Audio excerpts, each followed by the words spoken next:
After my daughter's wedding, the photographer called me and said, "Sir, I've discovered something absolutely horrifying. Please come here immediately and don't say anything to your daughter." My whole body trembled when I heard that call, and when I arrived, the photographer showed me a photo that exposed a long trail of deception all this time. Welcome to our story. Before we reveal the story, please like, subscribe, and let us know where you're watching from. Note, this is a fictional story. It was created to provide a captivating experience with a profound and rewarding message. Any resemblance to reality is purely coincidental. Now let's return to my peaceful garden. The steam from my black coffee curled into the crisp April air, a quiet ritual that usually anchored my Mondays at the Carlson family orchard. It was April 7th, 2025, exactly 1 month since I'd walked Amanda down the aisle. The sun was just starting to burn through the New England mist, casting a golden hue over 150 acres of apple trees that had been in my family for generations. For a brief second, the orchard felt like a sanctuary again, a place where things grew according to the laws of nature, simple, honest, and predictable. Then the phone on my mahogany desk vibrated, shattering the silence of the study. The caller ID showed Lisa Harper, the photographer I'd paid a premium to capture every perfect second of the wedding. When I picked up, there was no professional greeting, just a sharp, ragged intake of breath. "Mr. Carlson." Her voice was thin, trembling like a leaf in a nor'easter. I've been going through the final edits. I almost didn't call, but I couldn't just send these to you. There's something terrible in the photos." My grip on the ceramic mug tightened. "What do you mean, Lisa, technical issues?" "No, sir, not technical." She sounded like she was on the verge of a breakdown. "You need to come to my studio downtown immediately. Please come alone. And for heaven's sake, don't tell Amanda you're coming." The line went dead before I could find the words to ask what could possibly be so terrible about a $48,000 celebration of love. The air in the room suddenly felt heavy, charged with a static I couldn't explain. "Dad, are you even listening to me?" The door swung open and Stephanie marched in her heels, clicking aggressively on the hardwood. At 29, my youngest daughter still carried the air of a teenager who'd never been told no. She held her phone out, scrolling through a gallery on a popular social media platform. "Look at this SUV. It's a 2025 model midnight black, fully loaded," she demanded, pointing at the screen. "I need $35,000 for the down payment and the first year of insurance. My 2016 Toyota is an absolute embarrassment. People at the club are starting to look at me funny. It's humiliating, Dad." I looked at her, then passed her into the living room. Blake, her 39-year-old boyfriend, was sprawled across my leather couch, the one Margaret used to love. He didn't look up from the game on the TV. "Hey, Saint," Blake barked without turning his head. "While you're up, grab me a cold beer from the kitchen, will you? This game is heating up." I felt a bitter taste in my mouth that had nothing to do with the coffee. They had been living here rent-free for 4 years now. It started in 2021, a year after Margaret passed away at 58. I was drowning in grief. The orchard felt too big, and I thought having family around would fill the void she left behind. Instead, I just invited a pair of parasites to nest in my home. "We'll talk about this car later, Stephanie," I said, my voice sounding hollow to my own ears. "Later, Dad, the dealership said there are 3 other people interested. I need the check today." She huffed, spinning on her heel and stomping out her entitlement, echoing through the hallway. I sat back, my heart thudding against my ribs. I looked at the framed wedding photo on the wall behind my desk. There was Amanda, radiant in a designer lace gown, standing beside Hubert. They looked like a couple out of a Ralph Lauren catalog. I'd spent $48,000 to give her that dream. I wanted her to have the happiness her mother and I shared. The phone rang again. This time it was Amanda. "Hey, Daddy," she chirped, though her voice had that sharp executive edge she used when she wanted something handled. "I'm at the real estate office in Boston. We found it the condo in South End. It's gorgeous, historic brick rooftop terrace. We need to move fast. I'll need the $130,000 for the down payment by Wednesday. You remember we talked about this, right?" $130,000, Amanda. "That's a significant chunk of the orchard's reserve." I said, a cold sweat breaking out on my neck. "Dad, don't be like that. You always said you wanted us to be settled. Hubert's firm is doing great, but we need this place to start our life properly. It's an investment in your grandchildren's future, really. I've already told the agent you're on board. Love you. Bye." She hung up with the casual confidence of someone who had never seen a bill they couldn't hand to someone else. A hollow, sinking feeling expanded in my chest. Something was fundamentally wrong. It wasn't just the money. It was the tone, the assumption, the way they both treated my life's work like a communal pot they could dip into whenever they felt a slight chill. I stood up and walked to the large bay window that looked out over Paradise Valley. In the distance, Monument Mountain stood tall against the pale blue sky, and the Housatonic River glittered like a silver ribbon as it snaked through the valley. It was the same view Margaret and I used to admire every morning. She always said this land was our legacy, something built on sweat and honesty.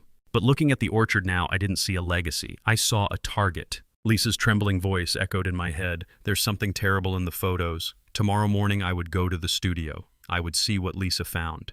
And as I watched the wind ripple through the apple blossoms, I felt a shift in the atmosphere. A storm was rolling in over the Berkshires, and for the first time in 66 years, I knew my life was about to change forever. The drive to Great Barrington usually took 15 minutes, a scenic route along Route 7, where the Berkshire Hills rolled like green waves against the morning sky. But that Tuesday morning, April 8th, the landscape felt blurred, as if I were driving through a fever dream. My hands, weathered by decades of pruning apple trees and hauling cider crates, felt strangely numb against the steering wheel of my Ford F-150. I parked on Main Street, right across from Lisa Harper's studio. The brick storefronts and the casual chatter of tourists outside the coffee shops felt like they belonged to a world I no longer inhabited. Lisa was waiting at the door. Her professional facade, usually as polished as her camera lenses, was cracked. Her eyes were rimmed with red, and she looked like she hadn't slept a wink since our phone call. The moment I stepped inside, she turned the deadbolt with a sharp click that echoed through the quiet gallery. "Mr. Carlson, thank you for coming," she whispered, her voice barely audible over the hum of the air conditioner. "I've been doing this for 20 years. I've shot hundreds of weddings. I've seen cold feet, drunken bridesmaids, and angry in-laws, but I've never seen this." She led me to the back of the studio into a cramped editing room that smelled of stale espresso and ozone. A massive high-definition monitor dominated the desk. On the walls, black and white portraits of smiling families seemed to watch us with judgment. "I wasn't looking for this saint," Lisa said, sitting down and pulling the keyboard toward her. "I arrived at the Red Lion Inn early on March 7th, about 2 hours before the ceremony. I was testing the exposure settings on the terrace overlooking the garden, calibrating for the afternoon light. I was shooting through the glass of the side parlor window." She hit the space bar. The screen flickered to life. My breath hitched. There was Hubert, my son-in-law, the man I'd just welcomed into my family with open arms and a $48,000 celebration. He was still in his tuxedo, though the jacket was unbuttoned, draped carelessly over a chair. He wasn't alone. He was pressed against a woman with striking red hair, vibrant, fiery curls that spilled over her shoulders. They were on the secluded terrace of the inn, tucked away behind the ivy-covered stone pillars. They weren't just talking. Hubert's hands were buried deep in her hair, his face masked by a raw, hungry passion I'd never seen him show Amanda. She was arched against him, her arms locked around his neck in a desperate, possessive embrace. This wasn't a goodbye kiss. It wasn't the awkward stumble of a man with cold feet seeking comfort from an old flame. This was the intimacy of long-term lovers, a silent language of touch that spoke of 1,000 shared nights. "Look at the metadata, Saint," Lisa said softly, her finger trembling as she pointed to the corner of the screen. "Timestamp 11:47 a.m. March 7th, 2025, GPS, the Red Lion Inn, Stockbridge, Massachusetts. Exactly 2 hours before he stood at the altar and promised to love and cherish my daughter until his final breath." Lisa clicked through a series of rapid-fire shots, different angles, different bursts of light. In one frame, the woman's left hand was splayed across Hubert's chest, right over his heart. The zoom function on the monitor was unforgiving. There, on her ring finger, sat a classic gold band topped with a brilliant diamond. A wedding ring? The room tilted. I had to grab the edge of the desk to keep from falling. My mind raced, trying to find a logical exit from this nightmare. Why would Hubert go through with the wedding? Why marry Amanda at all, if he was already committed to someone else, someone who clearly held his heart in a way my daughter never would? Was it the Carlson name, the orchard? The $130,000 Amanda had just demanded for a Boston condo? "I've compiled everything," Lisa said, handing me a small silver flash drive. "The raw files, the edited versions, the metadata logs, and the forensic documentation that proves these haven't been altered. If this ever goes to court, it's airtight." "Thank you, Lisa," I managed to choke out. "I know this wasn't easy." "It's the truth, Saint," she replied, her eyes filled with a pity that burned worse than the betrayal. "And the truth is never easy." The drive back to the orchard was a blur of static. When I walked into my house, the silence felt deafening. Stephanie was out, probably at the dealership, dreaming of her new SUV, and Blake's snores drifted from the upstairs bedroom. I went straight to my office and locked the door. I opened my floor safe hidden behind a false panel in the bookshelf. I needed to see the wedding contracts to see if there was any way to claw back the money I'd wasted on that farce of a marriage. But as I pulled out the stack of legal papers, a plain cream-colored envelope fell to the floor. My heart stopped. The handwriting on the front was unmistakable, elegant looped cursive that I hadn't seen in 5 years. "Saint open only when the girls are in serious trouble." My hands shook so violently I nearly tore the paper. Margaret. My late wife, the woman who had been the moral compass of this orchard until she passed away in 2020 at the age of 58. She'd written this in her final days, a message from beyond the veil. I sank into my chair and broke the seal. "My dearest Saint." The letter began. "If you are reading this, then my greatest fear has come true. Something is fundamentally wrong with Amanda or Stephanie, and you are left to pick up the pieces alone. I'm so sorry I couldn't stay to help you carry this burden." I felt a tear track through the stubble on my cheek. "I've kept a secret, Saint. I've seen patterns in Amanda since she was a little girl, patterns of manipulation and calculated lies that I hoped she would outgrow. She has a way of twisting the truth to her advantage, of seeing people as stepping stones rather than hearts to be loved. I tried to correct it, but she was always so good at wearing the mask of the perfect daughter when you were watching. If she hasn't changed, Saint, if she is hurting you or the legacy we built, please do not let your love for her blind you to the cold, hard truth. You have a good heart, my love, but sometimes that heart makes you easy to use. Protect what we built. Protect our orchard. It is more than just trees. It is our soul. I love you always. M." The letter felt like a physical weight in my hands, a double-edged sword of pain. On one side, the undeniable proof of Hubert's betrayal.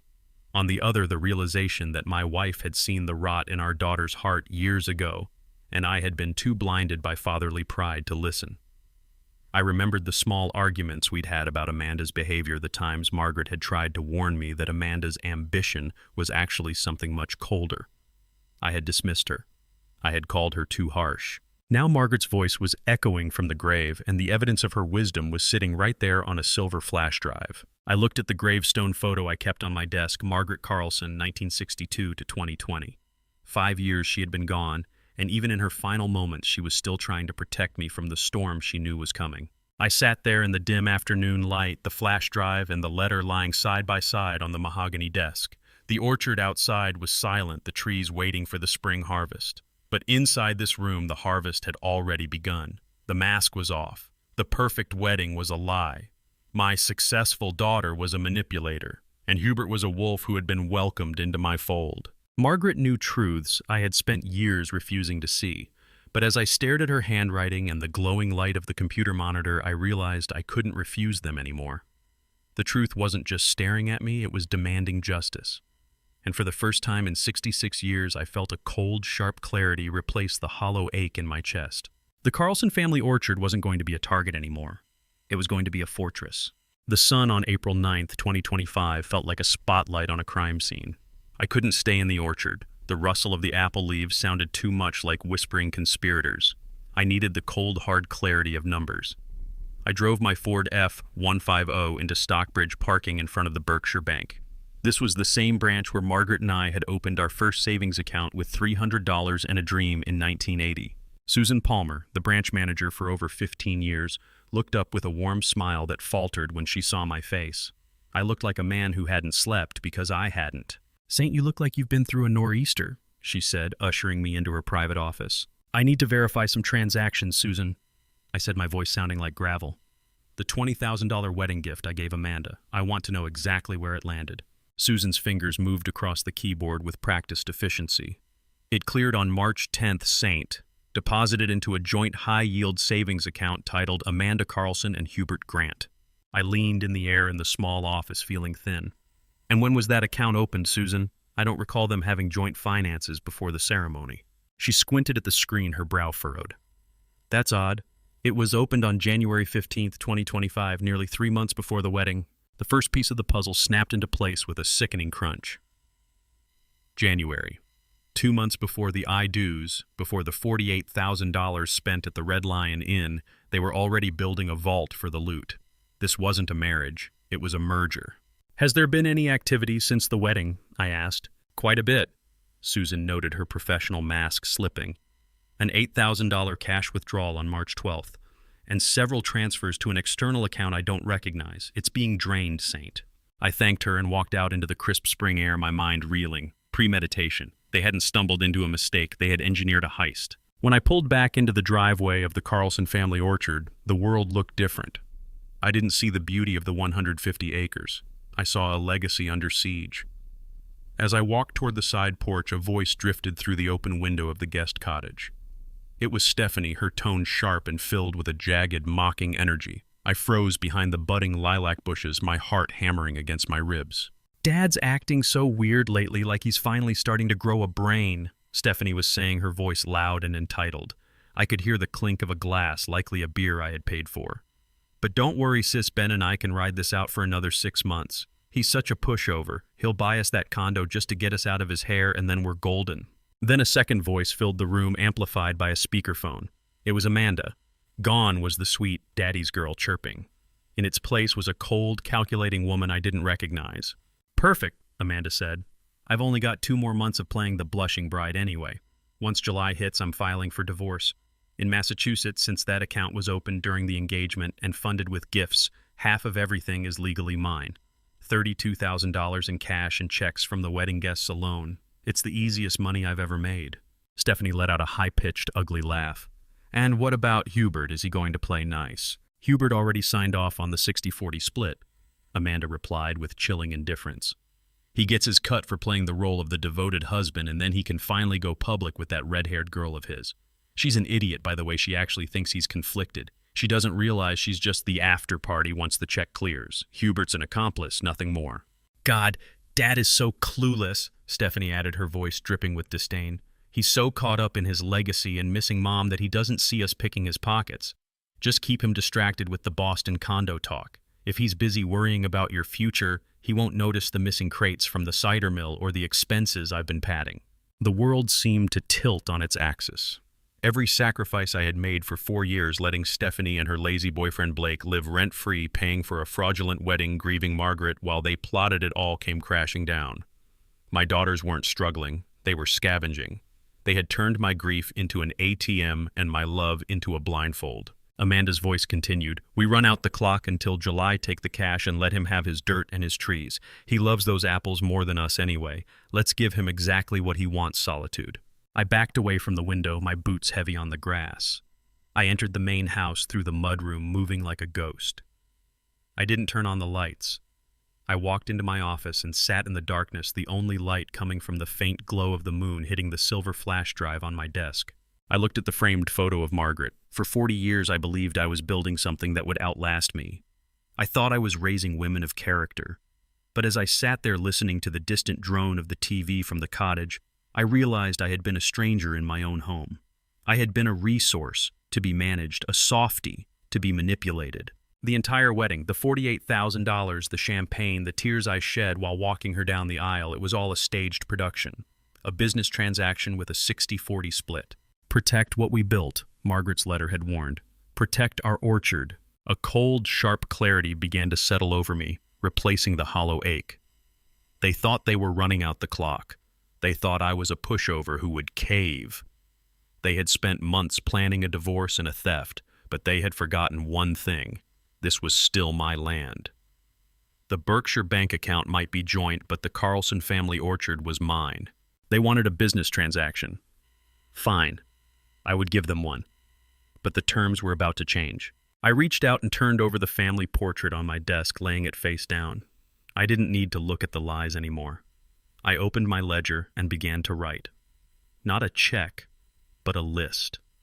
A list of every cent, every rent-free month, every expense Stephanie had padded, and every cent of that fraudulent wedding. If they wanted to treat our family like a corporation, then it was time for a hostile takeover. I sat in the darkness for hours, the silence of the orchard no longer feeling like a shroud, but like the quiet before a battle. They thought July was their deadline. They were wrong. The harvest was coming early this year, and it wasn't going to be sweet. I stood up and walked to the window, looking out toward the guest cottage. The lights were still on, the sounds of their stolen life drifting through the trees. I felt a strange sense of peace. The softy was gone. In his place was a man who had finally listened to his wife's last warning. Tomorrow the softy would be gone for good. Tomorrow, the perfect daughters would realize that when you bite the hand that feeds you, you eventually end up hungry. I closed my eyes and whispered to the empty room, "I hear you now, Margaret. I finally hear you." The red digits of the bedside clock burned through the darkness. 3:14 a.m. Sleep was not coming. It hadn't come for the past 3 hours, and I had stopped waiting for it. I lay flat on my back in the same bed Margaret and I had shared for 38 years, staring at the ceiling, while the faces of my daughters rotated through my mind like a slow, terrible carousel. Amanda's executive smile, Stephanie's theatrical tears, Hubert's practiced handshake. The words from behind the lilac bushes were still running like a loop of tape I couldn't cut. The easiest money I've ever made. He's such a pushover. Let's give him exactly what he wants, solitude. I sat up.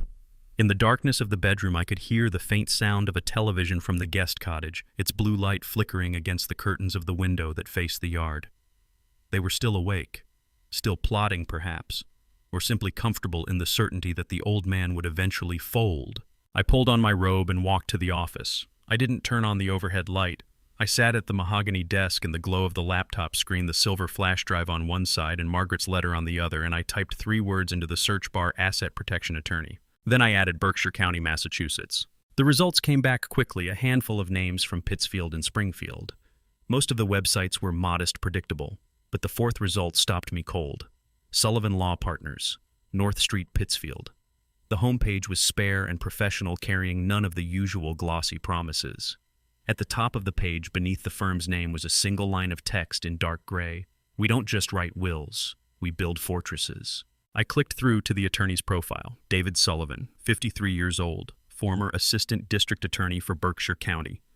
22 years in private practice, specializing in estate protection, asset shielding, and I leaned closer to the screen, forensic document authentication.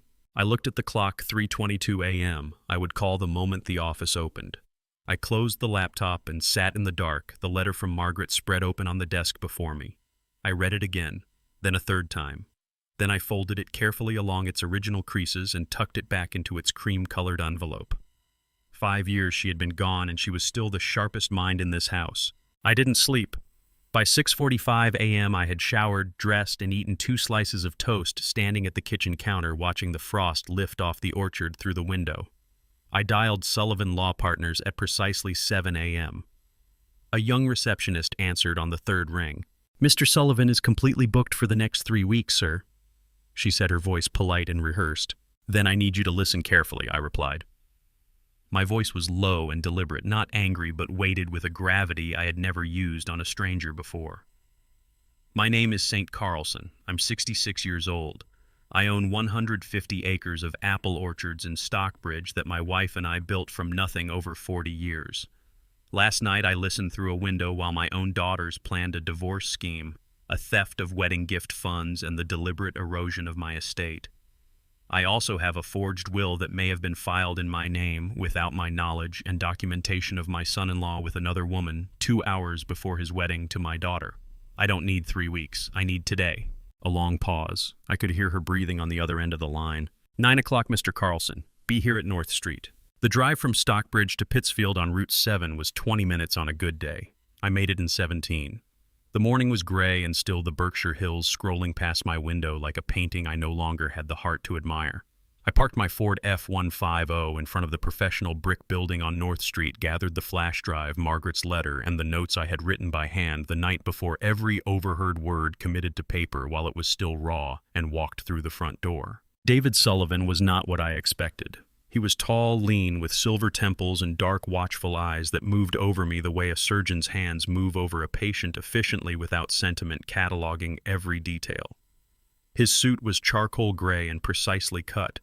His office was not cluttered with the usual attorney's theater of diplomas and framed judgments. There was one item on the wall behind his desk, a framed photograph of an old farmhouse in a field of snow. Nothing else. "Sit down, Mr. Carlson," he said, pulling a yellow legal pad toward him.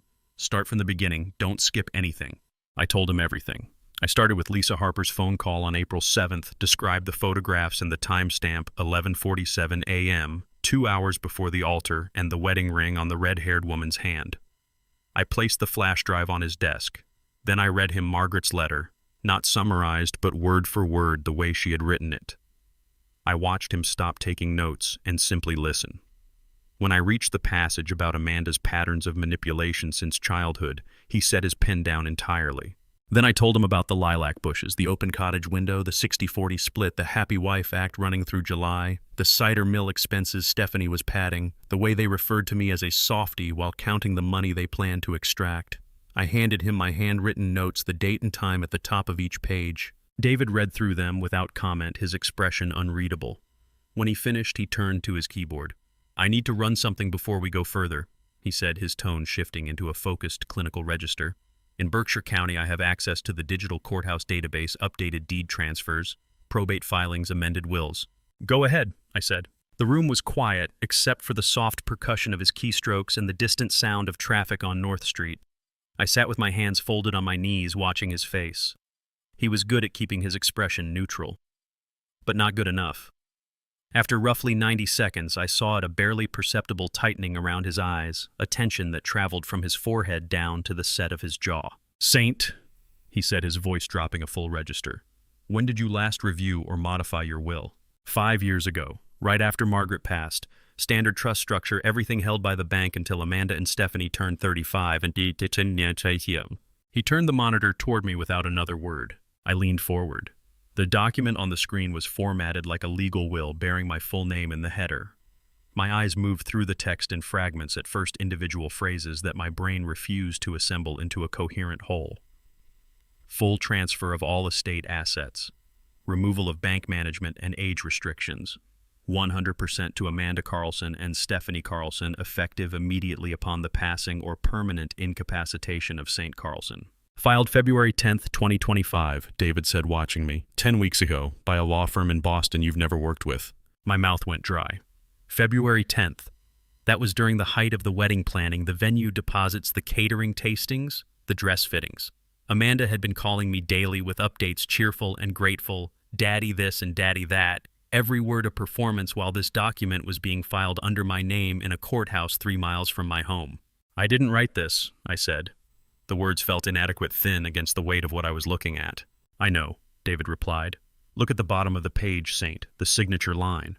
He zoomed in until my name filled half the screen, black ink on white paper rendered in sharp resolution. I stared at the capital S. It was wrong.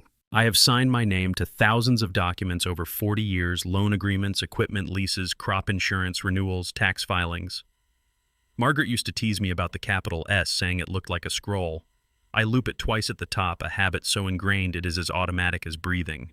The signature on that screen had a single sharp peak, angular, aggressive, impatient. It was the work of someone who had studied my signature carefully enough to fool a cursory check, but not carefully enough to fool a man who had watched his own hand write that letter 10,000 times.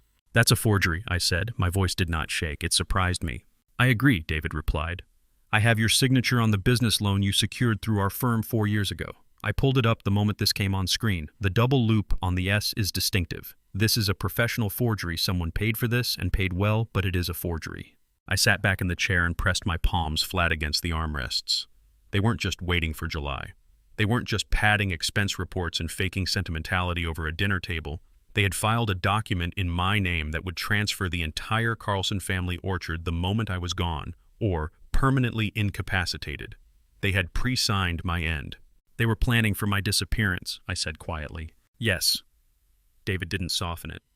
"This document suggests premeditation that goes well beyond financial fraud.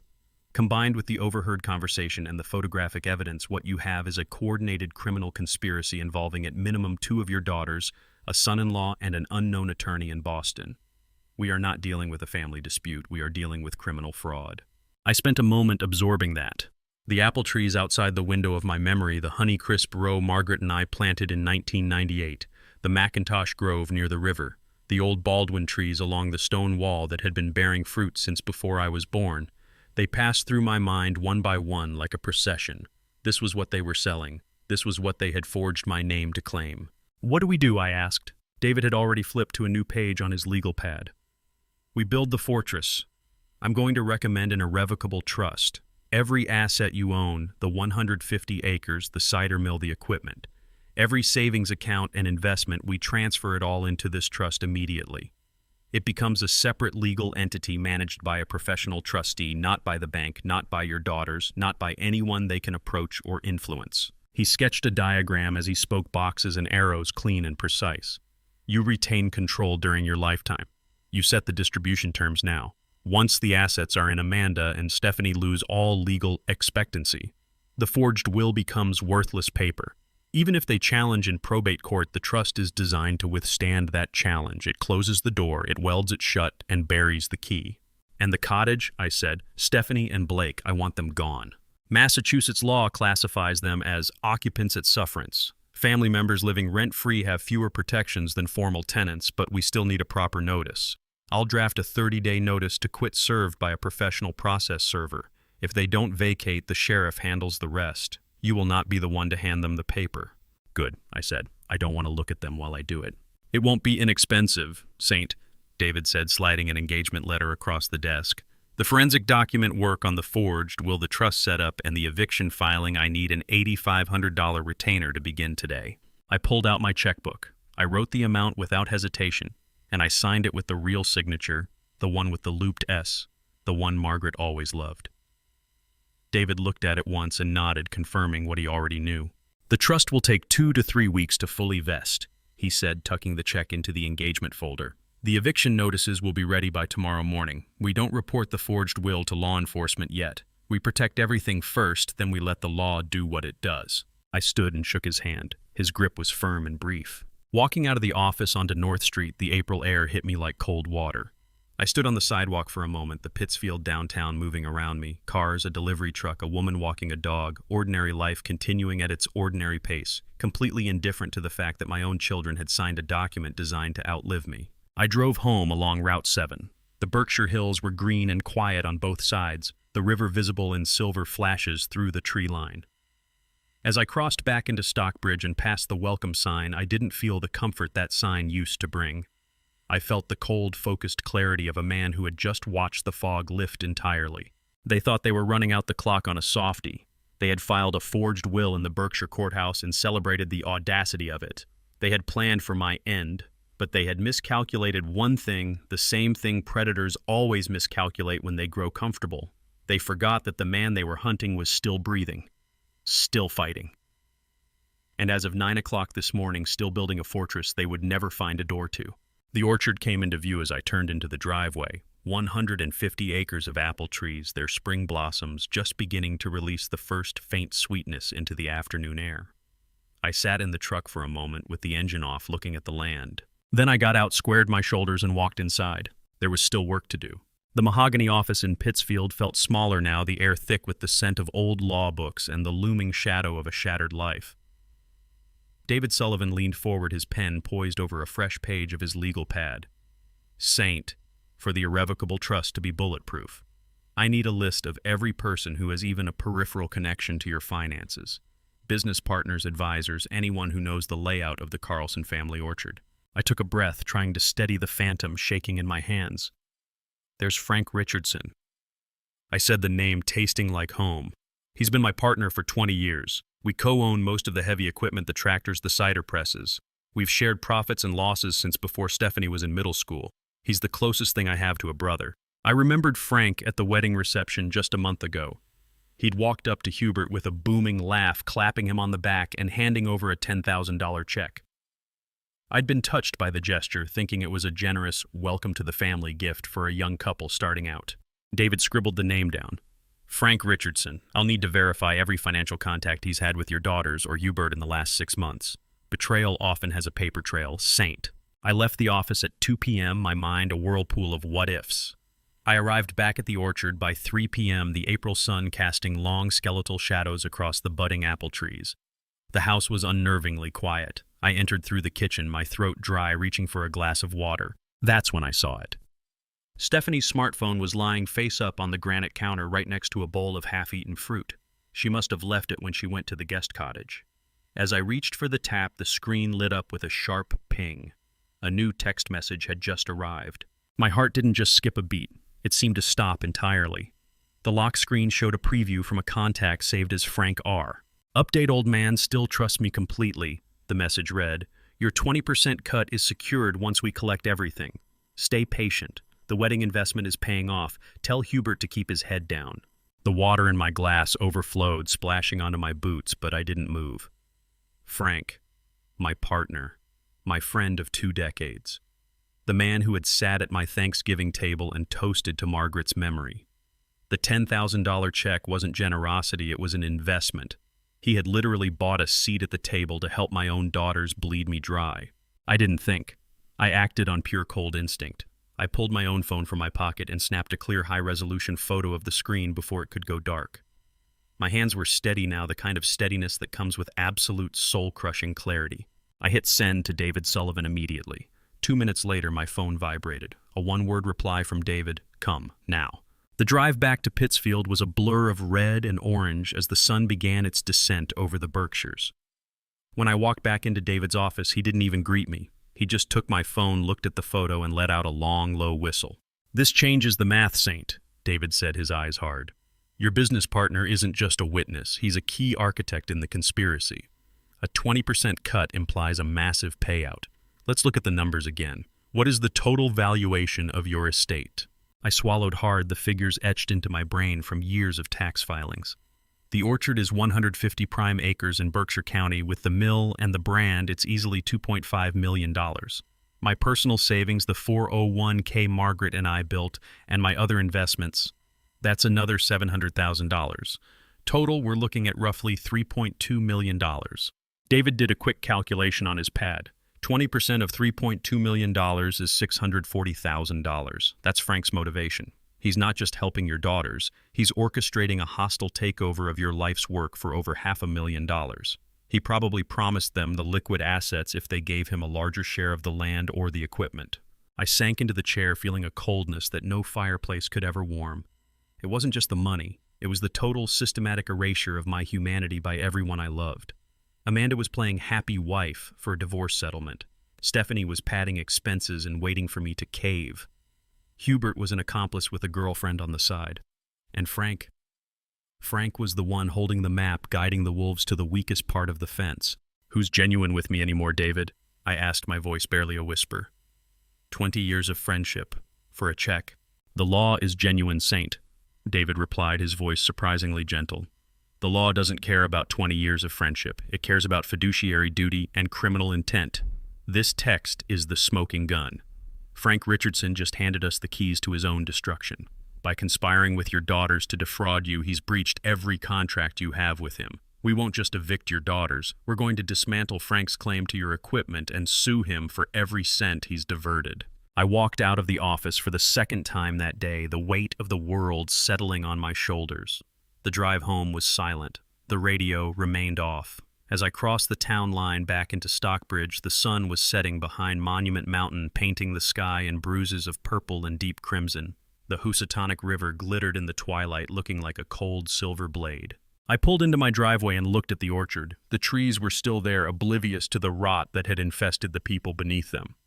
I saw the light on in the guest cottage and knew Stephanie was likely sitting there checking her phone, wondering why Frank hadn't heard back yet. I felt utterly alone in a house built for a family that no longer existed. I was surrounded by wolves, and every one of them was wearing a face I had once kissed or a hand I had once shaken. They thought they were waiting for the old man to break. They thought they were waiting for the harvest of a lifetime. But as I sat in the darkness of my truck watching the stars begin to poke through the New England sky, I realized I wasn't the prey anymore. They had taught me a valuable lesson today. In a world of wolves, you either become the hunter or you get eaten. I gripped the steering wheel one last time, a grim smile touching my lips. Margaret had warned me. David had armed me. And now Frank had given me the final reason to burn the bridge behind me. Tomorrow the notices would be served. Tomorrow the old man would show them exactly how much he was still worth. I didn't go inside when I got home. I sat in my Ford F-150 in the driveway for a long time, the engine ticking as it cooled my hands loose in my lap. The sun was already descending behind the tree line to the west, pulling the warmth out of the April afternoon and leaving behind a chill that had nothing to do with the temperature. Through the windshield I could see the guest cottage. The lights were on. I could hear the faint, indistinct sound of a television bleeding through the walls, the same sound I had been listening to for 4 years, the soundtrack of two people living rent-free inside the shell of my generosity. 20 years. That was the number that kept rotating in my mind. Not the 60-40 divorce split, Not the forged will filed in February, not even Hubert and the red-haired woman on the terrace 2 hours before the altar. It was 20 years that kept hitting me over and over like a slow, heavy bell. 20 years of Thanksgiving dinners, 20 years of Frank Richardson shaking my hand across the cider press and saying, "We're going to build something great here, Saint." 20 years of believing that loyalty at least was one thing in this world that could be trusted. A 20% cut of $3.2 million. That was what 20 years of friendship had been worth to Frank Richardson. I put the truck back in reverse and pulled out of the driveway. I didn't know exactly where I was going until I found myself turning onto Main Street in Stockbridge, the familiar white steeples of the old town catching the last of the afternoon light. The Stockbridge Cemetery sat at the far end of Main Street, set back from the road behind a low iron post fence and a canopy of ancient sugar maples whose roots had been drinking from this New England earth since before the Civil War. I had been coming here every week for 5 years. I had stood at this grave in winter snow and summer heat on rainy Tuesday mornings and crisp Sunday afternoons. I had always come composed. I had always found the right words to say, the kind of quiet, measured words that a man says when he is trying to hold himself together. Today was different. I could feel it in my hands as I pushed the gate open. The cemetery was empty at this hour. The April wind moved through the maple canopy above me with a low, steady sigh, sending a scattering of last autumn's stubborn leaves skittering across the gravel path. I walked past the older markers, the weathered slate tablets of the 1700s and 1800s, their inscriptions worn to near illegibility by 2.5 centuries of Massachusetts winters. The founding families of the Berkshires rested here, men and women who had built something out of raw, unforgiving land, using nothing but the work of their hands and the stubbornness of their convictions. I had always found something steadying in that when I came here. Today I barely saw them. I stopped at the gray granite headstone I knew by heart. Margaret Carlson, beloved wife and mother, 1962-2020. The granite was still sharp-edged, not yet softened by the years the way the older stones were. 5 years was not long enough for stone to forget. I stood before it for a full minute without speaking, my hands at my sides, the wind pressing the collar of my jacket against my neck. The setting sun was behind Monument Mountain now, and the light in the cemetery had turned that particular shade of deep gold that Margaret used to call the forgiveness hour, the light that made everything look like it could still be made right. My knees buckled. I didn't plan it. One moment I was standing and the next I was on the ground, my hands pressed into the cool, damp grass beside the base of the stone, my shoulders shaking with the kind of grief that I had been holding behind a wall of anger and legal strategy and righteous fury for the past 4 days. It came out of me the way water comes out of cracked stone, not in a rush, but in a slow, unstoppable seep that had been building for far longer than 4 days. It had been building for 5 years. Since the morning I sat in this same cemetery and watched them lower her into this earth, and I told myself that I had to be strong, that the girls needed me steady, that falling apart was a luxury I could not afford. I had been paying that debt ever since. "Maggie," I said, my voice breaking against the word. It didn't sound like my voice. It sounded like someone older hollowed out by something I didn't have a name for yet. "God, Maggie, you were right. You were right about everything, and I was too proud and too blind and too in love with the idea of my own family to listen to a single word you said." The wind moved through the maples above me. I pressed my forehead against the cold granite of the stone and closed my eyes. "I remember the kitchen," I said. "I remember the night Amanda was 16. You came to me after dinner and you said, 'Dad, she manipulated Stephanie into lying for her about the curfew, and I could tell she enjoyed it.' Do you remember what I said, Maggie? I told you that you were reading too much into it. I told you Amanda was sharp and ambitious and that you were confusing confidence with coldness. I told you that she'd grow out of it." I let out a breath that felt like it came from somewhere deeper than my lungs. She didn't grow out of it. She grew into it. She got better at it. She learned to do it to me instead, and she did it so well that I never even felt the blade go in. I thought of the conversation I had overheard through the cottage window just 2 days ago. The clinical efficiency in Amanda's voice as she mapped out the timeline of the divorce. The ease with which she described Hubert as an accomplice. The flat, businesslike way she had said, "Let him have his dirt and his trees." As if the 40 years Margaret and I had spent building this orchard was nothing more than a minor inconvenience to be discarded once the check cleared. "They forged my name, Maggie," I said quietly. "They sat at my table. They watched me grieve you. They watched me walk Amanda down the aisle, and they knew she knew that the whole thing was a transaction. A staged production with a 60-40 settlement already agreed to, And while I was standing there crying in my best suit, thinking that at least this one thing was real, there was a forged will sitting in a courthouse file with my name on it. A long, slow silence settled over the cemetery. Somewhere in the maple canopy, a bird called twice and went quiet. I sat back on my heels and looked at the dates carved into the granite.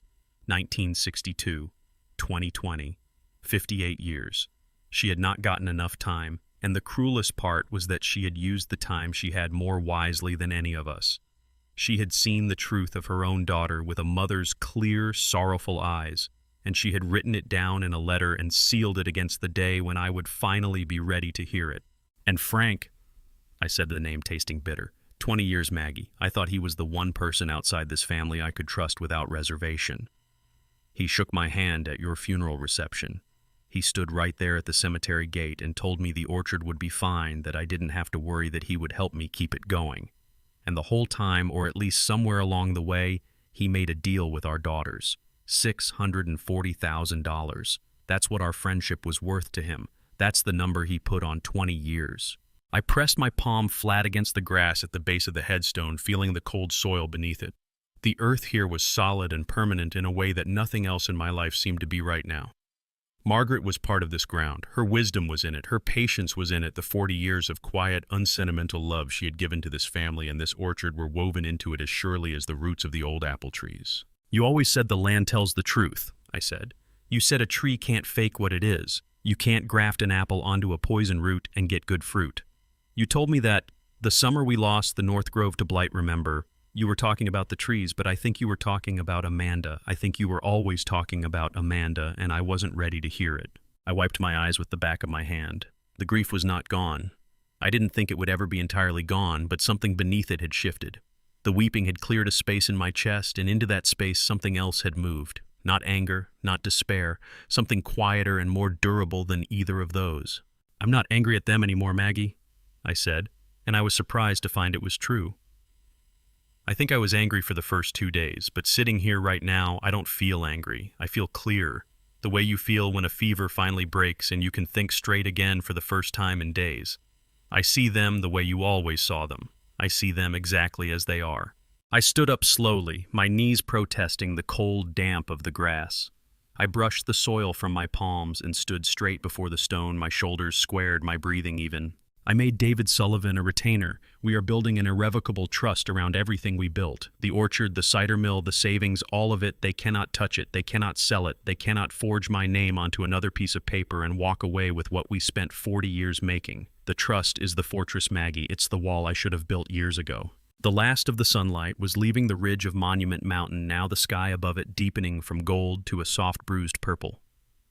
The Housatonic River caught the dying light somewhere beyond the tree line, glinting in cold silver flashes between the branches. I'm going to protect it, I said. My voice had no wavering in it now. I promise you that. I don't care if they share my name. I don't care if they share my blood. They do not share the thing you and I built this orchard on, and that is the only currency that has ever meant anything in this family. They want a transaction. I'm going to give them one they will remember for the rest of their lives. I reached out and touched the top of the headstone, a brief, deliberate contact like a handshake. Then I turned and walked back down the gravel path toward the cemetery gate, the maple branches moving quietly above me. When I stepped through the iron gate and back onto Main Street, the lights of Stockbridge were coming on in the early dusk, warm rectangles of yellow glowing in the storefronts and the old inn windows. The town looked the same as it always had, quiet, unhurried, settled into itself the way a place can only be after 200 years of continuity. I had lived here for 66 years. My children had grown up running on these sidewalks. Margaret had bought flowers from the market on this corner every Saturday morning from April through October. I was still here. They had planned my end, and I was still here walking on my own 2 feet with a lawyer and a legal strategy and a promise made at a granite headstone that I had absolutely no intention of breaking. I got back in the truck and drove toward the orchard. The guest cottage lights were still on when I pulled into the driveway. The television was still murmuring its low, meaningless noise. I looked at the cottage for a moment from behind the windshield, seeing it with new eyes, not as a betrayal, not as a wound, but as a problem with a documented solution and a 30-day clock that had already started ticking. Tomorrow, David's process server would arrive with the notice to quit. The paper was already drafted. The clock was already running. and the softy they had been counting on for 4 years was standing at the end of a driveway in Stockbridge, Massachusetts, with his wife's last words in his jacket pocket and a $600,000 trader scheduled to have his equipment share seized by the end of the month. I got out of the truck and walked to the main house. I turned the new deadbolt behind me, the one the locksmith had installed just days ago, and stood in the silence of my kitchen, listening to the house breathe around me. "I hear you now, Maggie," I said to the empty room and to the air and to the 40 years of memory embedded in every wall of this house. "I finally hear you." I put the kettle on for tea and I sat down at the kitchen table, and for the first time in longer than I could remember, the silence of the house felt like company instead of absence. The next 24 hours would bring the eviction notices. The next 30 days would bring the eviction itself. After that, the law would take over and justice would follow in its own slow, certain time. I was no longer afraid of any of it. The harvest was coming, and I would be there to see it in. The morning of Friday, April 11th, 2025 started with the kind of heavy gray sky that promised a late spring storm. I was in the barn checking the pressure on the cider bottling line when a professional-looking courier vehicle pulled into the gravel driveway. The driver didn't stay for small talk. He handed me a thick manila envelope with the return address of Sullivan Law Partners, Pittsfield. Inside were 2 crisp white envelopes. The paper felt heavy, expensive, and carried the weight of a judge's gavel. Printed in bold black ink at the top of each document were the words, "Notice to quit premises." Underneath the legal jargon of the Commonwealth of Massachusetts spelled out the end of an era. Failure to vacate within 30 days will result in summary process and judicial eviction. I carried those envelopes in the inner pocket of my work jacket all day. Every time the paper crinkled against my chest, I felt a surge of adrenaline followed by a cold, steady resolve. I spent the afternoon walking the perimeter of the orchard looking at the rows of Macoun and Honeycrisp trees Margaret and I had planted 20 years ago. I was mentally fortifying myself. I knew that once I handed these over, there would be no going back. The softy would be officially buried. By 7 p.m., the rain had started a steady, rhythmic drumming against the roof of the main house. I walked into the living room, the scent of damp wool clinging to me. Stephanie and Blake were sprawled on the oversized leather sectional, the glow of the 75-inch TV which I had bought for them last Christmas, casting flickering blue shadows across their faces. They were surrounded by empty takeout containers and beer cans, a monument to 4 years of rent-free stagnation. Blake, 39 and perpetually dressed in expensive athleisure wear he hadn't worked a day to afford, was particularly animated. He sat up, pointing a half-eaten slice of pizza toward me as I entered. "Saint perfect timing," Blake barked, his voice filled with a fake salesman-like enthusiasm. "I've been crunching the numbers with Stephanie. We've got a vision man, an organic farming co-op right here on the orchard. The Berkshire market is absolutely screaming for this kind of sustainable agriculture. Farm-to-table, high-end niche marketing. It's a gold mine." Stephanie nodded vigorously, her eyes bright with the familiar gleam of a shared scam. "We'd only need about $45,000 to get the infrastructure and the initial marketing push started, Dad. You've always said you wanted the Carlson name to stay relevant. You'd see returns within a year guaranteed. It's an investment in the family future, right?" I looked at them, really looked at them, and saw the wolves Margaret had warned me about. They were asking for $45,000 while a forged will sat in a vault, and Frank Richardson waited for his 60-40 split. The audacity of it was almost breathtaking. I said nothing. I reached into my pocket and placed the 2 white envelopes on the mahogany coffee table right between a greasy pizza box and Blake's feet. Silence fell over the room like a heavy shroud. The only sound was the rain hitting the window panes. Blake's smile faltered, replaced by a suspicious scowl. He set the pizza down and picked up the envelope addressed to him. "What's this?" he asked, his voice losing its charm. "Some kind of business contract?" "It's a 30-day eviction notice," I said, my voice as calm as a frozen lake. "Both of you. You have until May 11th to find other housing and remove all personal belongings from this property. After that, the locks will be changed and the sheriff will handle any remaining trespassers." The color drained from Blake's face, then rushed back in a dark, angry crimson. He ripped the envelope open, his hands shaking as he read the legal letterhead. "What the hell is this? What the fuck? This is our home, old man. You can't just do this." Stephanie grabbed her envelope, her eyes scanning the text with a frantic, desperate speed. Dad, you can't. We live here. This is our family home. You're joking, right? This is some kind of sick lesson because we asked for the investment and..."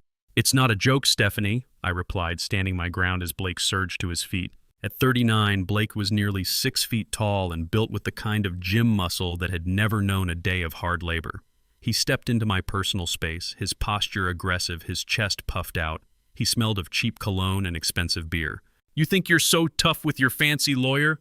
Blake roared, his face inches from mine. "You can't just kick us out like we're strangers on the street. We're family. I've been here for 4 years. I have rights, you miserable old."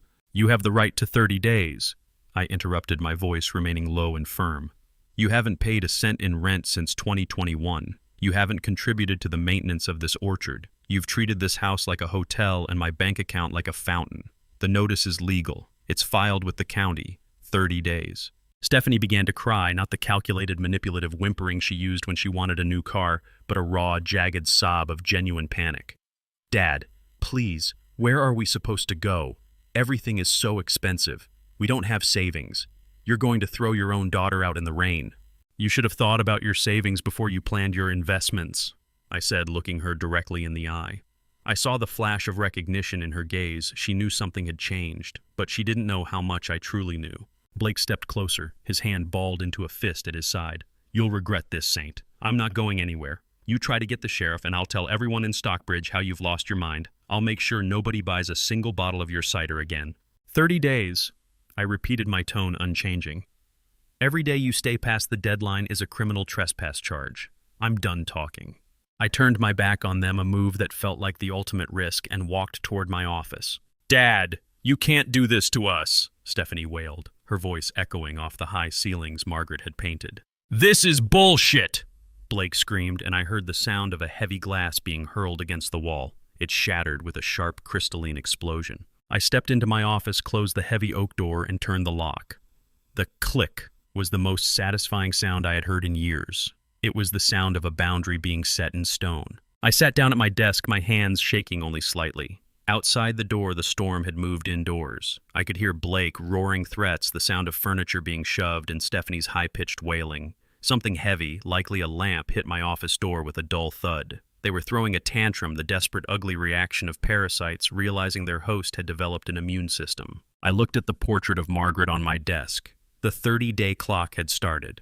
The war I had declared at her grave was now officially underway. For the first time in 4 years, I had said no. And as the shouting continued in the hallway, I realized that for the first time in 4 years, I felt like the master of my own house again. In this office behind this locked door, I was safe. And out there, the clock was ticking down to 0. The third morning after the eviction notices were served, April 13th, 2025 started with a silence so thick it felt like the fog rolling off the Housatonic River. I was in the kitchen staring at a cup of coffee I hadn't touched when the doorbell rang at 8 a.m. In Stockbridge, an unscheduled Sunday morning visit usually meant an emergency at the cider mill or a neighbor in need. I opened the door to find Mrs. Cooper standing on the porch. She was in her late 60s, a retired school teacher who had lived on the property bordering the Carlson orchard for 30 years. She looked anxious, her hands twisting the strap of her handbag, her eyes darting toward the guest cottage where Stephanie and Blake were presumably still sulking. "Saint, I'm so sorry to bother you so early," she said, her voice barely a whisper. "I've been debating all night whether to come over, but I saw those men yesterday, the ones delivering the legal papers. I realized things were getting serious." "Come in, Martha," I said, ushering her to the kitchen table. "Is everything all right?" She didn't sit. Instead, she reached into her bag and pulled out a folded sheet of paper, a printout from a public records website. "That young man living in your cottage. Blake."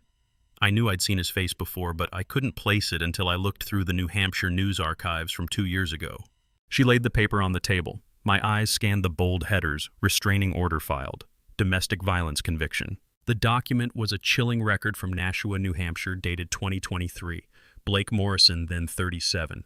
The details were a nightmare rendered in dry legal prose. The victim and ex-girlfriend had testified to repeated physical abuse, including multiple choking incidents and threats made with a weapon. He hadn't just been accused, he had been convicted of aggravated assault. He'd served 6 months in a county jail before being released in early 2024. He'd moved to Massachusetts almost immediately after his release, straight into my guest cottage, straight into my life. "I'm worried about you, Saint," Mrs. Cooper said, her voice trembling. "And I'm worried about Stephanie. Men like him. When they feel cornered, when they feel like they're losing their free ride, they don't just leave quietly, they lash out." I thanked her and walked her to her car, my mind spinning. as I closed the front door and leaned my back against the solid oak. The reality of my situation shifted. Blake wasn't just a lazy manipulator or a financial parasite. He was a violent predator who had been living under my roof for years.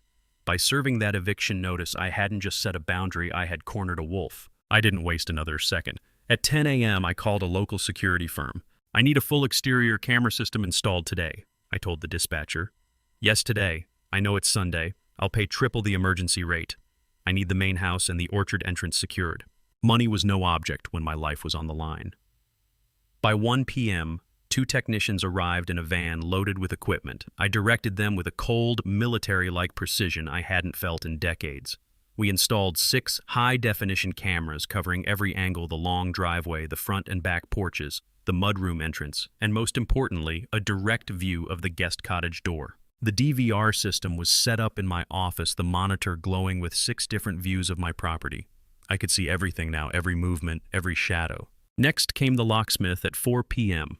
I watched him dismantle the old, familiar locks of the main house. I replaced every exterior door with heavy-duty deadbolts and smart key technology. I didn't touch the locks on the guest cottage. David had advised me that locking them out of their current residence before the 30 days were up would be an illegal lockout in the eyes of Massachusetts law.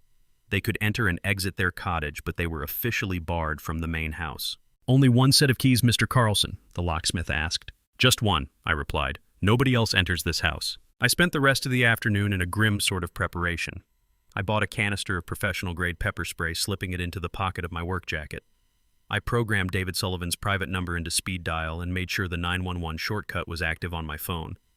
When I went to bed that night, the phone was inches from my pillow, fully charged. I sat in my darkened office for a long time before trying to sleep, staring at the security monitor. On camera 4, I could see Blake. He was pacing on the small porch of the guest cottage, the cherry of his cigarette glowing like a malevolent eye in the darkness. He looked agitated, his movements jagged and restless. He kept looking toward the main house, toward the windows where the lights were now off. He knew the locks had been changed. He'd tried the back door earlier that evening, his face twisting in a snarl of rage when the handle wouldn't budge. He knew the softy was gone. I leaned back in my chair, watching him pace. 27 days. That was how much time remained until the sheriff would arrive to remove them. 27 days of living on a battlefield, watching a violent man realize his luck had finally run out. The physical danger was no longer a theory. It was a documented history. Blake Morrison had choked a woman in Nashua. He had used weapons to intimidate those he was supposed to love. And now I was the man standing between him and the $3.2 million estate he'd been promised in a forged will. I checked the monitor one last time. Blake finally threw his cigarette butt into the grass and disappeared into the cottage, slamming the door hard enough that I could hear it through the office walls. I was prepared. I was fortified.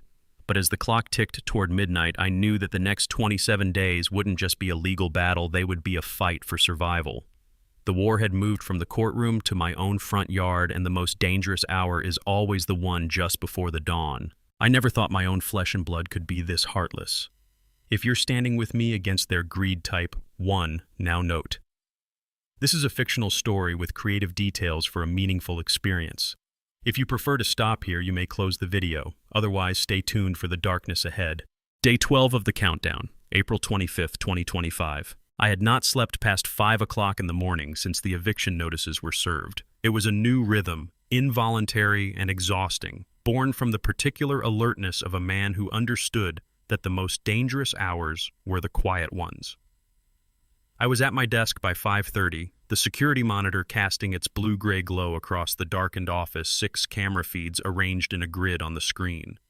Camera 1 showed the long gravel driveway empty and silver-white in the pre-dawn frost.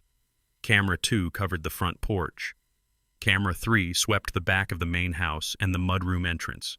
Camera 4 was aimed directly at the door of the guest cottage. On camera 4, the cottage was dark and still. Blake's sedan sat in the same position it had occupied for the past 2 days, listing slightly to the driver's side where the rear shock had been failing for months. He hadn't fixed it. Of course he hadn't. Maintenance was my problem, the same way everything else had always been my problem. I made coffee, drank half of it, and returned to the monitor. The Berkshire Spring was advancing regardless of the war being waged on 150 acres of it. Through the office window, I could see that the honey-crisp blossoms along the north row had opened fully overnight, a froth of white and pale pink that moved in the morning breeze like something out of a painting Margaret would have stopped to photograph. She had taken hundreds of photographs of this orchard in April. Most of them were still in albums stacked on the study shelf. I hadn't opened any of them since the funeral. At 9 o'clock, a knock came at the office door. I recognized it immediately as distinct from any knock I had heard in the past 12 days. Blake's knocking was aggressive, the heavy, impatient percussion of a fist that wanted to be a battering ram. This was different. It was soft, rhythmic, and hesitant, the sound of a hand that was not entirely certain it had the right to be there. I sat still for a moment watching the door. "Dad!" Stephanie's voice was thin through the wood. "It's me. Can I come in, just the two of us?" I studied the camera 4 feet out of habit. The guest cottage door was still closed. Blake's car hadn't moved. I crossed the room, turned the deadbolt, and opened the door. She looked terrible. Not the strategic dishevelment of a woman who had chosen her vulnerability carefully, but the genuine wreckage of someone who had not been sleeping, who had been crying for days rather than hours. Her hair was loose and uncombed. She had no makeup on. The sharp, entitled edge that usually defined her face had been worn down to something softer and more frightened.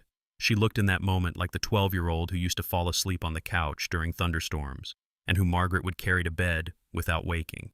"Come in," I said. She sat in the leather chair across from my desk and tucked her hands under her thighs, a gesture I recognized from her childhood, the physical habit of a girl trying to hold herself together.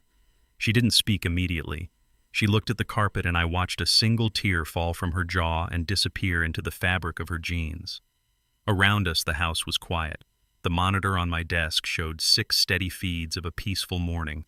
Outside, the apple blossoms swayed in the light wind. "Dad," she said finally, the word barely above a whisper. She still wouldn't look at me. "I'm pregnant." The words landed in the room with a weight I hadn't anticipated. I sat back in my chair and said nothing. I was aware of the familiar tightening in my chest, the instinct that had governed most of my 66 years, the reflexive surge of protectiveness that rises in a father when the word pregnant is spoken. A grandchild, new life on Carlson land. Margaret's face flickering behind my eyes, the way she looked the morning Amanda was born, the way she had wept with joy, the legacy she had died trying to protect. "The clinic in Pittsfield confirmed it yesterday morning," Stephanie continued, her voice wobbling. "About 6 weeks. She finally looked up, and her eyes were raw with a distress that looked entirely real. "I know the timing is horrible. I know you're angry with us, but I don't know what to do, Dad. I'm scared." Before I could respond, the office door, which I had not fully closed, swung open further. Blake filled the frame. He had clearly been standing just outside the threshold, close enough to hear every word, but maintaining the position of a man who wanted to appear as though he was arriving rather than eavesdropping. His posture was different from the aggression of the eviction notice evening. The puffed chest dominance was replaced by something calculated as its opposite, measured grave, the performed solemnity of a man who understood that he needed a different tool for this particular situation. "Sorry to interrupt," he said, the apology wearing the same uncomfortable fit as a rented suit. "But I think this is important enough that I should be here." He stepped inside without being invited. "You're going to be a grandfather saint. I just think that changes things."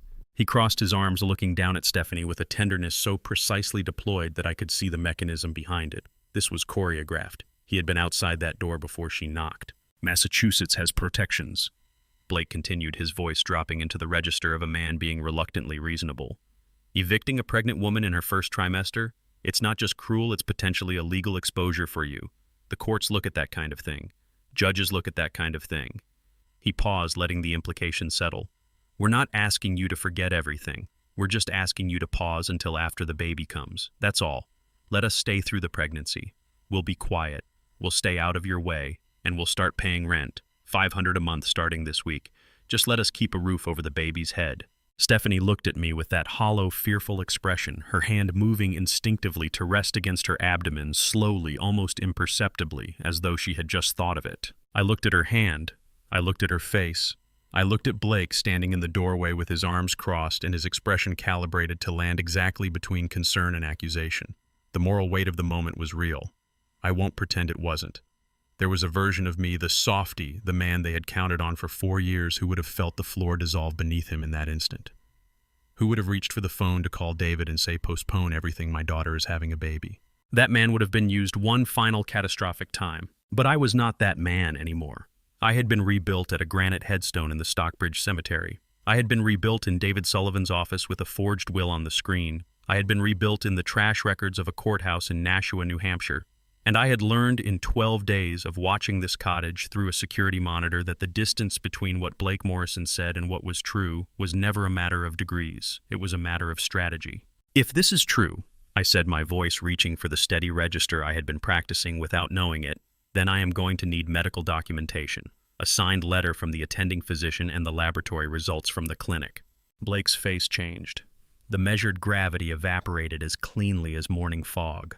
What replaced it was the raw frustration of a man whose lever has just snapped off in his hands.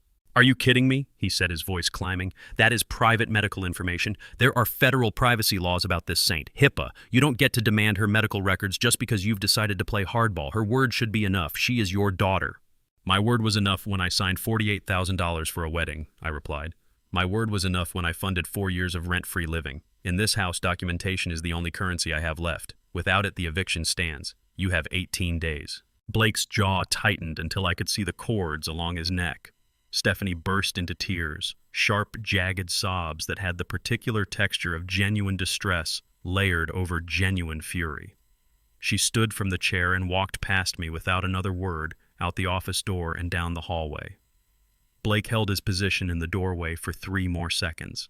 His eyes on mine, then turned and followed her. Their voices dropped to urgent hissing as they moved through the house, the sound of it reminding me of something I had heard before in a different context, the sound of a strategy being revised under pressure. I closed the office door and sat for a long time in the silence they left behind. The morning of April 26, Tuesday, brought thin clouds and a pale sun that did little to warm the air. I was at the monitor by 7 when I watched Blake's sedan reverse out of the cottage driveway at 8:15. 10 minutes later, Stephanie's car followed.